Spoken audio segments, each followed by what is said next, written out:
जिसका कोई मतलब नहीं है। आज हम मछली लेने जाएंगे तो 230 या 240 रुपया किलो, जिसका कोई मतलब नहीं। आप जरा उसके तरफ ध्यान दीजिए कि जब उसी बाजार में आप जाएंगे मटन लेने के लिए बकरे का, तो उसका रेट कितना है? 600, 650, 700।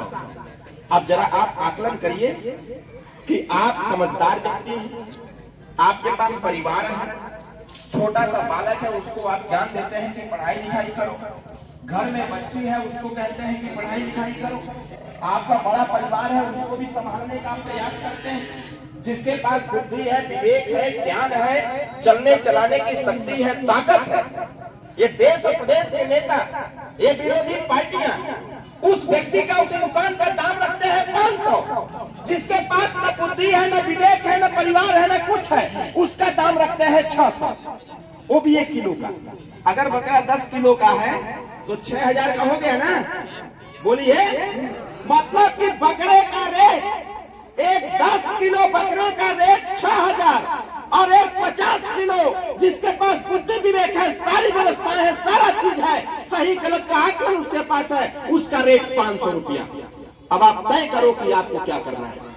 ये जो 500 रुपया देने वाले लोग हैं, ऐसे लोगों को अपने घर पर बैठाना है, कैसे को भगाना है, ये तय करने की आवश्यकता है। क्योंकि जब तक आपने उसको बैठाया, आपको 500 रुपया देते देते आपकी हालत ये कर दिया कि 3 पीढ़ी बर्बाद हो गई। हमारे दादाजी बर्बाद हो गए। अगर वो लड़ाई लड़े होते और इच्छा शक्ति अगर दिखाए होते और कहे होते कि सही का निर्माण होना चाहिए, सही व्यक्ति का चयन होना चाहिए, तो दादाजी का भविष्य चौपट नहीं होता।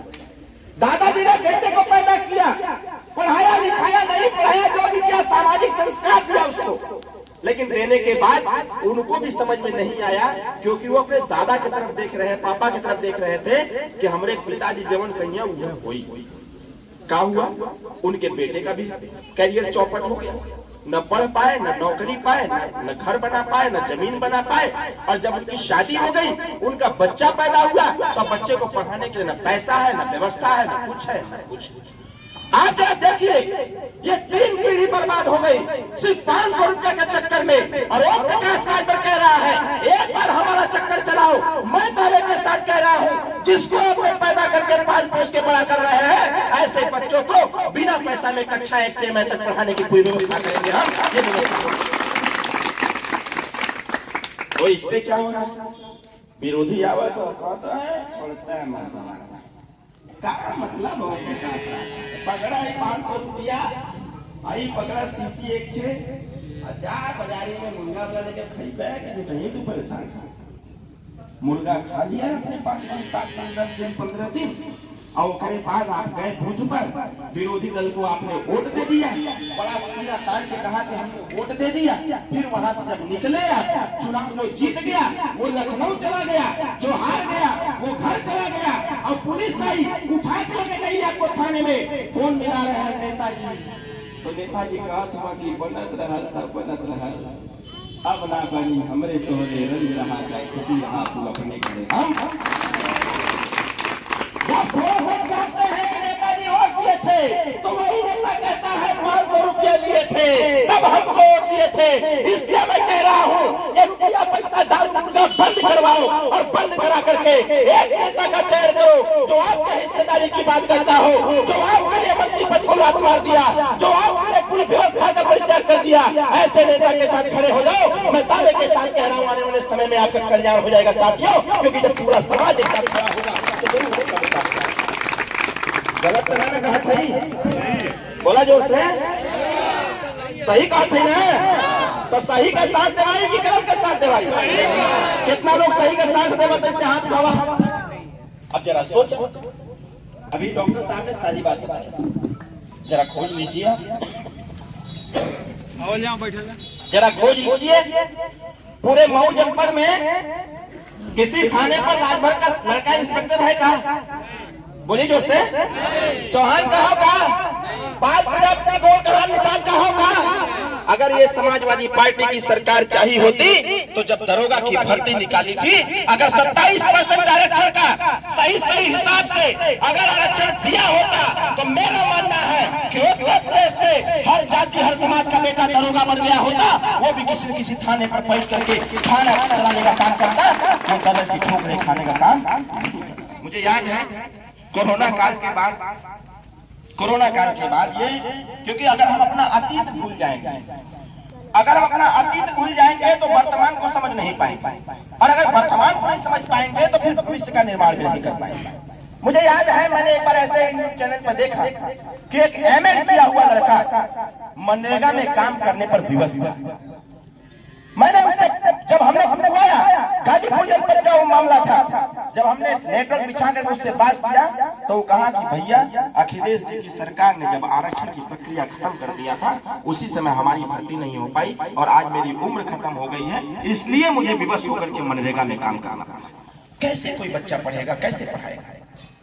इसलिए आवश्यकता है शिक्षा के साथ साथ उस रोजगार की बात करना। इसलिए हमारे नेता ओम प्रकाश राजभर जी कहते हैं हम तो पढ़ाएंगे भी लिखेंगे भी, इसके साथ साथ जब बच्चा पढ़ लिख लेगा तो उसको रोजगार भी देने का प्रयास करेंगे, रोजगार पर शिक्षा लागू करवाएंगे ताकि 5 साल का पढ़े और रोजगार करें। जैसे मैं से पूछता हूँ भैया, आप बता दीजिए, किसी भी बच्चे को अगर 5 साल तक लगातार लैपटॉप, कंप्यूटर या मोटरसाइकिल या कोनो भी सामान बनाना सिखाया जाए तो बताइए 5 साल में सीख लेगा कि नहीं सीख लेगा? 5 साल में सीख लेगा। जब 5 साल में वो सीख लेगा तो किसी भी बाजार में कोई भी दुकान खोलेगा और खोल करके बैठेगा। मैं दावे के साथ कह रहा हूँ कि बेरोजगार नहीं रह जाएगा, दिन भर में जरूर 1000, 1500, 2000 रुपया कमा कर अपने घर की तरफ चला आएगा। वो किसी की गुलामी करने के लिए बाध्य नहीं। बताइए, इसलिए मैं कह रहा हूँ जब तक शिक्षा के व्यवहार में परिवर्तन नहीं होगा तब तक कुछ व्यवस्था बदलने वाली नहीं है। और ये सारी चीजें, वोट तो सबको चाहिए। मैं कल देखा डॉक्टर साहब सब तो चिल्ला था समाजवादी के लोग वोट देते आज जब तार पैंट तो तेरा समझ रहा था तो घोसी विधानसभा का तो उससे समझ वीडियो देखला कि नहीं समझो। अखिलेश जी खींचत बाटा अपन पैर उठावा तो पैंट उठावा तो खसकल जात का करबा जा तो कहे भाग रहे हम बतावत है। माननीय ओम प्रकाश राजभर जी के दहाड़ से ना अच्छे लोगन का पैंट गीला और ढीला दोनों हो जाला साथ। ये ओम प्रकाश राजभर तो जैसे अपन पैंट ना समझ था वो घोसी की जनता के संभाल पाई। अभी छोड़ा जैसे मोबाइल दे अपन छोड़ा उनको, अब आई तो वोट 5 तारीख के देने के है ना, हम तो के बतावत है कि देखे काम मैसेज वायरल होता, कमल मैसेज वायरल होता। ये समाजवादी पार्टी के लोग किस मुंह से वोट मांगने आ रहे हैं जो गुंडई पौतारू हो गए हैं। इनके मोबाइल में अब एक मैसेज वायरल हो रहा है फेसबुक पर, मैं अभी वो कहानी भी पढ़ के बता दे रहा हूँ आपको। ये लोग घूम घूम करके वोट मांग रहे हैं और वोट मांगने के बाद कह रहे हैं कि अगर वोट नहीं दोगे तो वोट बीतने के बाद तुम्हारी दवाई कर दी जाएगी। मतलब तुम्हारी सरकार ने गरीब का जमीन लूट लिए, गरीब के बच्चे के साथ रेप कर दिए, मुकदमा तक नहीं लिखा गया। लेकिन इतना ध्यान रखना कि उस समय ओम प्रकाश राजभर ताकत में नहीं था, आज ओम प्रकाश राजभर ताकत में है। उसको बताने का प्रयास किया जाएगा अगर किसी का जमीन कब्जा करोगे तो फिर योगी जी की सरकार है भैया, ठीक से लतिया दिए जाओगे और इतना लतियाए जाओगे फिर तुमको कोई बचाने वाला पैदा नहीं। जानते हैं मैसेज क्या होता है? अब आप सोचिए ये धमकी क्या दी जा रही है। आप जैसे मतदाता हूं, मैं पढ़ दे रहा हूं, ये बकायदे वायरल हो रहा है मैसेज बहुत तेजी से। इसमें लिखा गया क्या है? अहिरन लाठी राखिए सरसों तेल पियाए, न जाने किस मोड़ पर राजभर मिल जाए। ऐसा लाठी मारिए बोल सके ना कोई, अहिरी बुद्धि फिर न करे जब लाल पिछवाड़ा होए। ये धमकी दे रहे हैं, धमकी से उनका बाप डरता होगा, ये राजभर नहीं डरता है धमकी से किसी।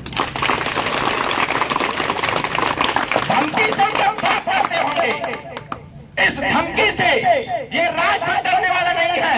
और राजभर ने श्राप दे दिया है कि जब तक बेटा तुम एसी में बैठे रहोगे तुम्हें मुख्यमंत्री की कुर्सी नसीब होने वाली नहीं है।